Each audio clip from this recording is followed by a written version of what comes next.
السلام علیکم دوستو، آج میں آپ کو بتاؤں گا کہ ہمارے نئے چیف جسٹس آف پاکستان کون ہیں۔ صدر مملکت ڈاکٹر عارف علوی نے آئین کے آرٹیکل 175(a) کے تحت جسٹس عمر عطا بندیال کی بطور چیف جسٹس آف پاکستان تعیناتی کر دی ہے۔ Chief justice of Pakistan justice Gulzar Ahmed 1 فروری 2022 کو ریٹائر ہو جائیں گے، جس کے بعد جسٹس عمر عطا بندیال کی تعیناتی 2 فروری 2022 سے ہوگی اور وہ 16 ستمبر 2023 تک چیف جسٹس آف پاکستان رہیں گے۔ جسٹس عمر عطا بندیال 17 ستمبر 1958 کو لاہور میں پیدا ہوئے۔ ابتدائی تعلیم پاکستان میں حاصل کرنے کے بعد امریکہ کے کولمبیا یونیورسٹی سے معاشیات میں بیچلر اور کیمبرج یونیورسٹی برطانیہ سے قانون کی ڈگری لینے کے بعد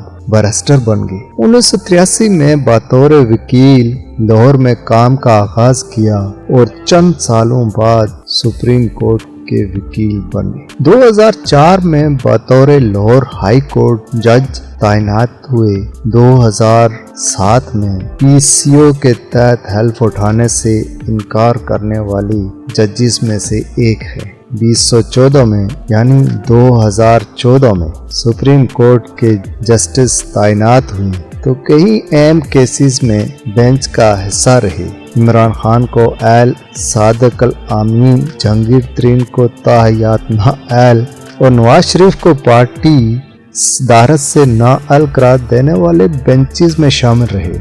جسٹس قاضی فائز عیسیٰ کے خلاف ریفرنس خارج کرنے والے 10 رکنی لارجسٹ بینچ اور برطرف ملازمین کی بحالی کا فیصلہ دینے والے بینچ کے سربراہ رہے۔